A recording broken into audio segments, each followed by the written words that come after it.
Assalamualaikum warahmatullahi wabarakatuh. Selamat pagi pemirsa Spenfo TV di mana berada.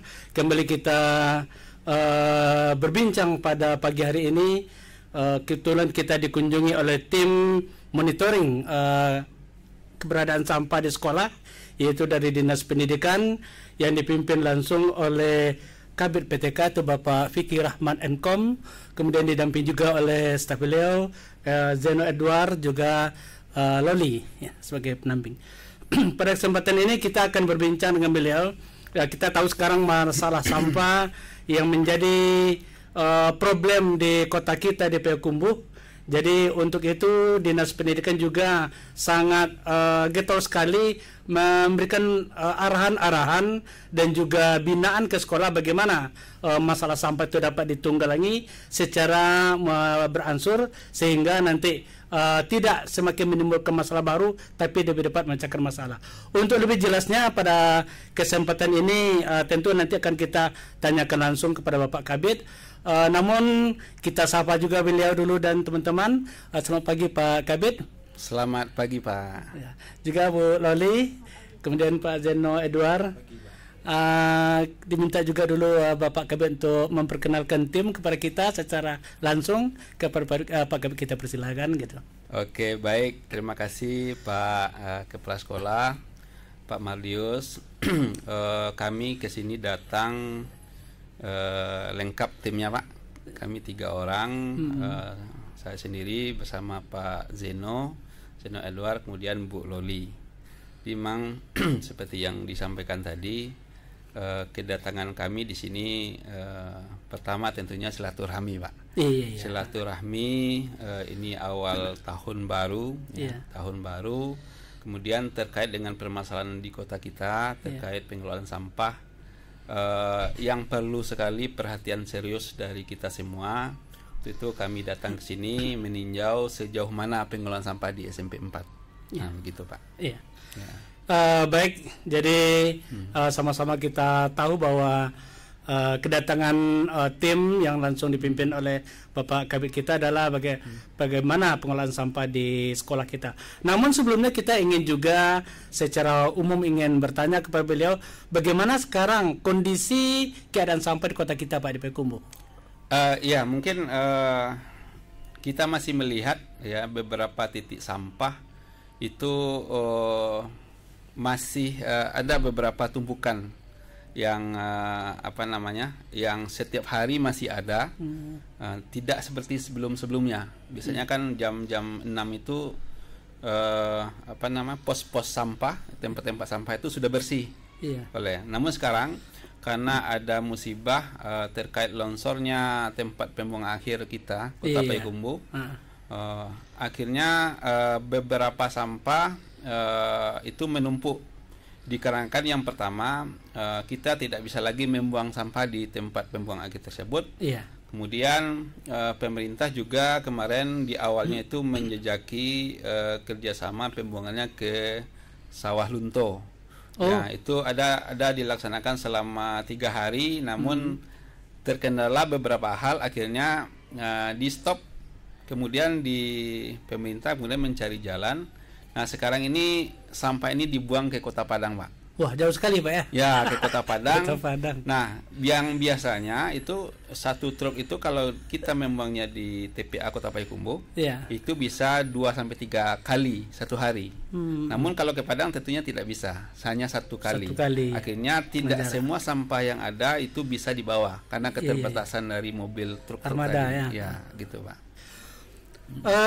Kalau tentu Bapak sebagai bagian dari Pemko yang jajaran gitu kan, dari jajaran Pemko, kira-kira bagaimana Pak untuk kelanjutannya? Apakah dalam waktu dekat tempat pembuangan air sampah itu bisa dibenahi dan kira-kira kapan lagi bisa dimanfaatkan sehingga kita tidak lagi jauh-jauh mengantarkan seperti ke Padang lainnya gitu? Ya, ini tentunya pemerintah terus berusaha Pak. Berusaha apakah masih memungkinkan tempat pembuangan akhir ini kita gunakan kembali, tentunya dengan perbaikan-perbaikan. Atau kalau memang tidak, tentunya pemerintah harus menyediakan lahan untuk tempat baru sebagai alternatif atau tempat pembuangan baru yang akan dibuat oleh pemerintah kota. Namun ini kan tentu membutuhkan proses dan waktu yang cukup lama, Pak. Anggarannya, kemudian tempatnya tentu perlu kajian, kajian macam-macam seperti AMDAL-nya, kemudian ya dampak-dampak lingkungannya lah terkait itu. Tentunya sebelum itu terjadi, tentunya pemerintah ingin menanamkan kesadaran dulu ke seluruh warga di Kota Payakumbuh, bagaimana yang selama ini semua sampah itu diserahkan ke pemerintah kota, didistribusikan ke tempat pembuangan akhir. Nah sekarang karena kondisinya seperti sekarang ini, tentunya sebaiknya masing-masing keluarga, masyarakat, termasuk sekolah seperti kita, Pak, itu mengelola sampahnya sendiri. Yang pertama tentunya dengan cara awalnya itu memilah sampah. Ada yang sampah organik, kemudian ada yang anorganik, kemudian ada yang residu. Nah, kemudian kalau bisa semua sampah organik itu memang dikelola sendiri oleh keluarga, ya, dari rumah sendiri, dari kantor sendiri, dari sekolah sendiri, itu dikelola dan itu bisa dimanfaatkan lagi gitu. Nah, untuk sampah-sampah plastik, ya mungkin alternatifnya karena sudah dipilah, ini bisa sebagiannya dibuang di tempat pembuangan di tempat sampah untuk dibawa oleh petugas. Namun kalau ada yang bisa misalnya membakar, Pak, mereka membakar ini sebenarnya tidak dianjurkan. Tidak dianjurkan. Tapi kan ini darurat ya, Pak. Karena darurat, ya mungkin beberapa bisa dilakukan. Tapi tentunya dengan dengan standar-standar yang dibolehkan lah. Nah itu. Tapi sebaiknya yang sampah-sampah plastik ini kalau sudah terpilah itu masih dibolehkan untuk dibuang di tempat pembuangan sampah. Begitu, Pak. Oh, terima kasih. Jadi sebagaimana juga yang dianjurkan oleh pemerintahan kota kita, itu dijelaskan oleh Pak Kabid tadi, bagaimana kita mengurangi sampah. Dan itu memang jauh hari setiap kami di sekolah sudah menerima surat resmi dari Dinas Pendidikan, edaran-edaran terkait bagaimana pengelolaan sampah. Dan itu alhamdulillah, karena dalam hal ini kami laporkan juga kepada Bapak, di sekolah kita di SMP 4 itu sudah kita laksanakan. Dan tadi Bapak kan sudah lihat langsung tempat pengomposan bagi sampah organik. Jadi di sini kita ada dua program bagi kita, Pak. Yang pertama program pencegahan, kemudian kedua baru program pengelolaan. Pencegahan itu kami sudah buat edaran, karena anak-anak kita itu belajar sampai sore, setidaknya hampir jam 3. Itu orang tua selalu biasa ngantar nasi. Yang selama ini orang tua tuh ngantar nasi dengan nasi bungkus, kadang-kadang pakai styrofoam itu. Itu kami buat edaran. Berhubung sekarang kondisi darurat sampah di kota kita, maka orang tua untuk mengantarkan nasi harus memakai tempat nasi yang dibawa sendiri. Kemudian dibawa lagi pulang nanti. Jadi tidak dalam bentuk dibungkus, tidak dalam bentuk styrofoam dan lain itu yang menimbulkan sampah. Itu kan buat dari pacang itu. Dan pada orang tua yang ada juga setelah diberikan pengumuman seperti itu di gerbang, tapi masih tertib, itu harus kita sampaikan kembali. Tolong lain kali untuk besok-besoknya ini jadi perhatian kita, karena masalah sampah bukan di sekolah saja, Pak Seno, ya, tapi sudah masyarakat Kota Payakumbuh. Itu langkah pertama kita, pencegahan seperti itu. Kemudian juga kami turun, tim juga kami bentuk tim pengelolaan sampah ini turun ke kantin-kantin sekolah, menyampaikan ke kantin untuk mengulang, kalau tidak bisa 100% tidak menggunakan plastik, setidaknya jauh-jauh kurangi gitu, mengurangi. Pertama seperti pemakaian styrofoam untuk sini kan ada yang jual ayam geprek, ada nasi goreng. Jadi makan agak berat karena anak-anak juga sampai siang itu kan di kantin banyak seperti itu. Nah, waktu kami turun malah dia, Pak, jadi gimana solusinya? Ya solusinya pakai piring gitu kan. Ya kendalanya katanya anak-anak itu kan suka bungkus Pak, dia bawa ke kelas. Nanti masalah anak kami yang nyampaikan gitu kan. Kita sudah sampaikan di sekolah dari dulu tuh pacar atau apa, nyampaikan ke anak itu juga guru di kelas tidak dibenarkan untuk makan-makan di dalam kelas. Itu yang pertama dulu. Nah, silakan makan itu di kantin atau apa, dan kemudian kalau ada sampah silakan dipilah. Kita kan sudah punya, setiap kelas itu ada tong sampah yang 3 warna, kuning, hijau, dan merah sesuai dengan penggunaan sampah ya. Ada organik, anorganik, itu saya sampaikan kepada mereka. Nah, jadi nanti petugas kebersihan sekolah kita mudah untuk mengapa kalau apalagi yang organik, dia akan kumpul organik dulu. Yang petugas 2 kali kerja sekarang ini. Pertama dia kerja ngumpul yang organik, kemudian diletakkan di pengumpulan. Kemudian ada mereka karungkan juga di tempat tertentu di belakang karena sudah penuh. Kemudian baru nanti ulang lagi mereka menyimpan atau mengumpulkan sampah-sampah plastik ataupun sifatnya residu. Yang artinya yang tak bisa kita manfaatkan lagi. Nah, kepada kelas itu kembali dianjurkan kelas itu untuk pakai karung sendiri mengumpulkan sampah-sampah yang ekonomis. Seperti gelas-gelas minuman yang dari gelas plastik asri dan lain-lain itu. Kita suruh kembali kelas untuk apa? Kemudian nanti bank sampah yang membelinya. Bila bank sampah, nanti bank sampah akan melanjutkan pada agen-agen yang bisa kita salurkan untuk itu. Jadi itu untuk pengelolaan sampah itu. Kemudian yang tadi kebetulan ini kebetulan juga itu di depan tukang sedang membuat pentas. Kami buat lagi sebuah pentas di depan yang Bapak buatkan kemarin lapangan basketnya. Kami buatkan pentas di sana karena itu sangat luas kan lapangan basket.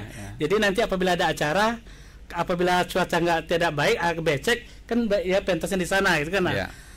Maka karena dalam rangka menimbun kita sudah izin pada tukang, bisa enggak agak sebagian plastik kita timbun sini. Yang boleh.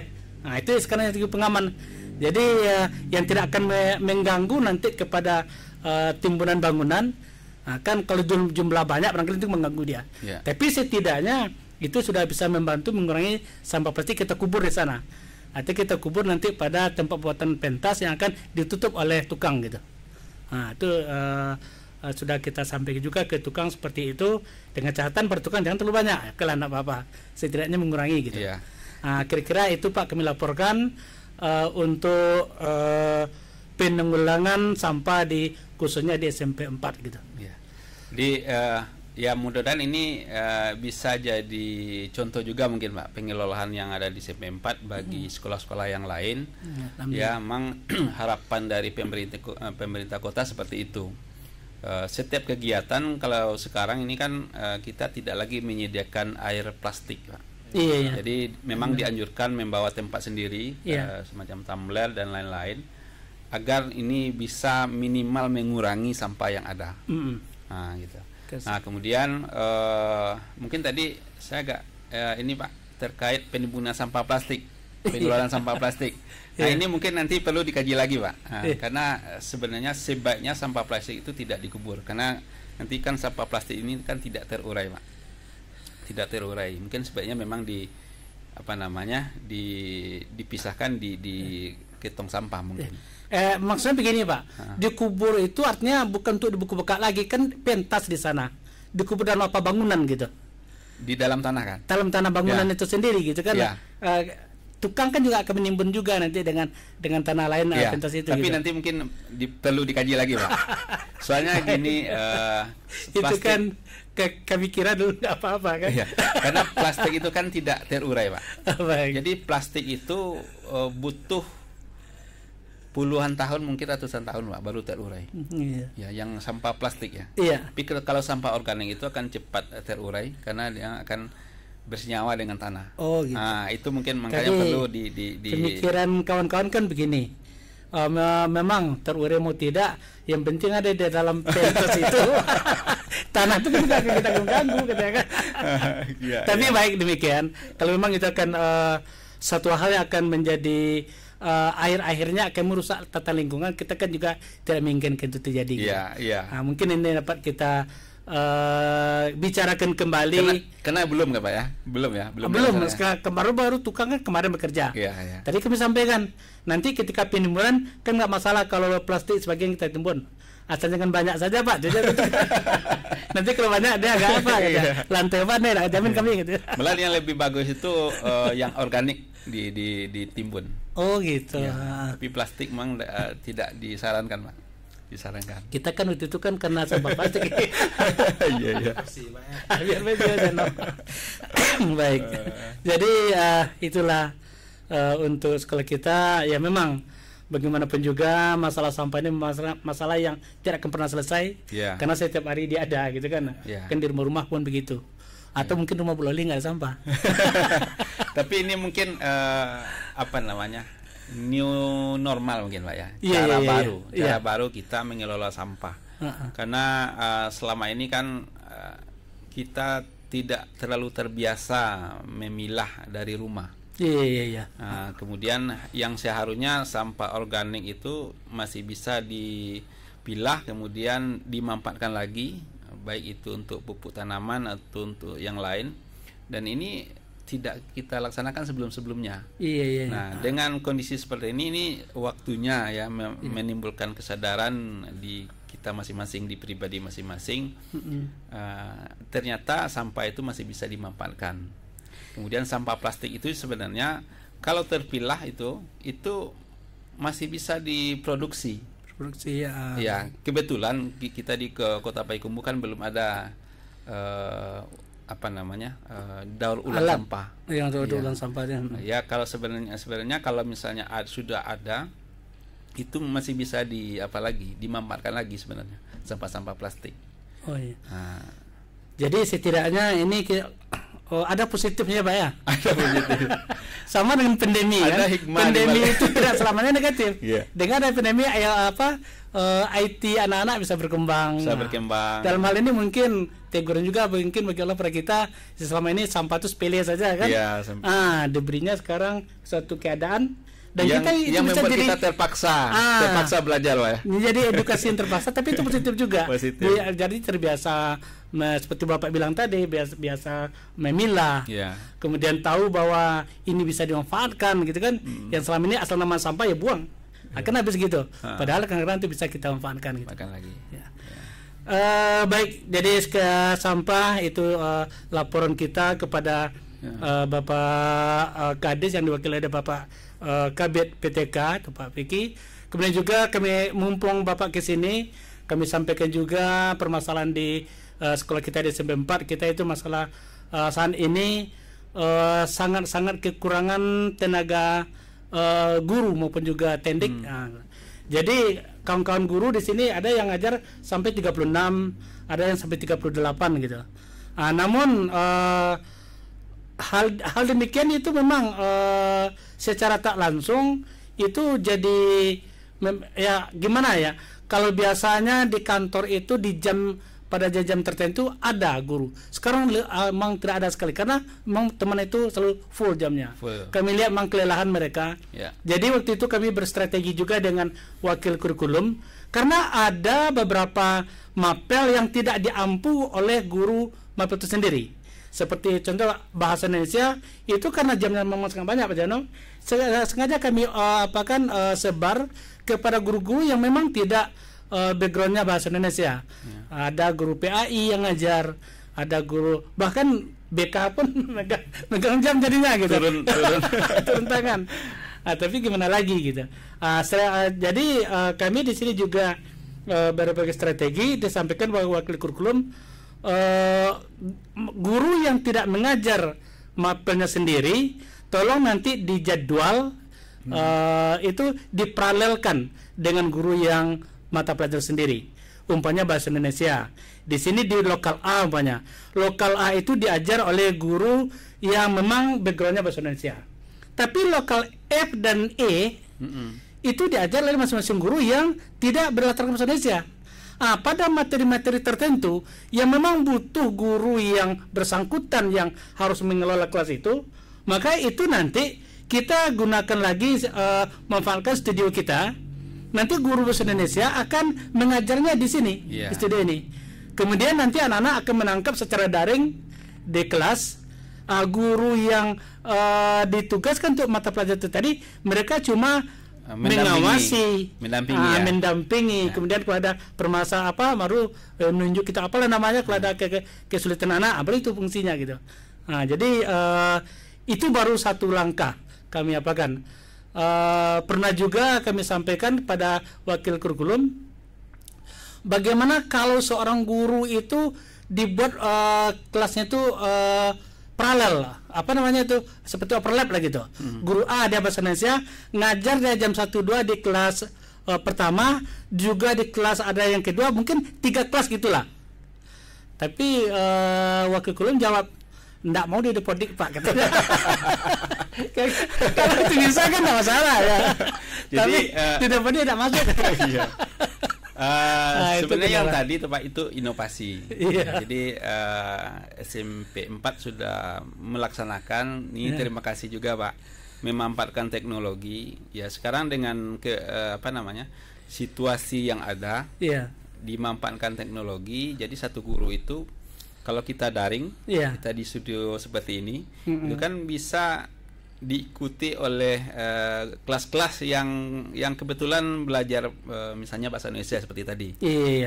Dan masih bisa masih bisa diikuti oleh anak-anak lain di luar SMP 4. Kalau ini dipublikasikan di YouTube. Itu kan masih bisa. Itu salah satu keuntungan kita memainkan teknologi. Jadi satu guru itu bisa menjangkau banyak anak gitu. Nah, terkait dengan kekurangan tadi, Pak, sebenarnya kan kita sekarang lagi proses penerbitan NIP3K. Nah, nanti kan seleksi yang tahun kemarin itu kan ada beberapa guru, ya mudah-mudahan nanti guru-guru tersebut ada yang ditempatkan di SMP 4 untuk memenuhi kebutuhan kekurangan guru tadi. Dan itu sebenarnya kemarin pemerintah kota, ya, dalam hal ini Dinas Pendidikan bersama BKPSDM kan sudah menghitung kebutuhan yang ada, yang disesuaikan dengan usulan formasi yang sudah ada sebelum-sebelumnya.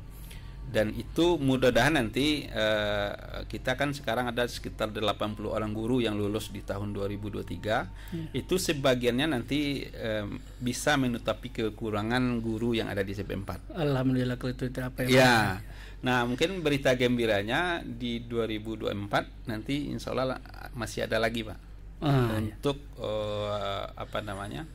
rekrutmen P3K, baik yang guru maupun yang tendik. Dan ini kan ini kita dapat bocoran kemarin dari dari PTK Kemdikbud, Bu Nunu Suryani sudah menyampaikan ini. Kami juga kemarin kalau nggak salah di berita juga Presiden juga sudah menyampaikan. Ya mudah-mudahan ini terrealisasi, Pak. Terrealisasi. Jadi kebutuhan kekurangan guru tendik di sekolah ini bisa ditutupi dengan formasi P3K ini. Iya benar. Itu memang sangat kita harapkan, dan hendaknya memang ada formasi untuk Dinas Pendidikan yang memang untuk sekolah gitu. Artinya ketika nanti tendik di sekolah itu dia mengusulkan bahan P3K, dia bekerjanya pangkatnya tetap di sekolah. Itu yang kami harapkan.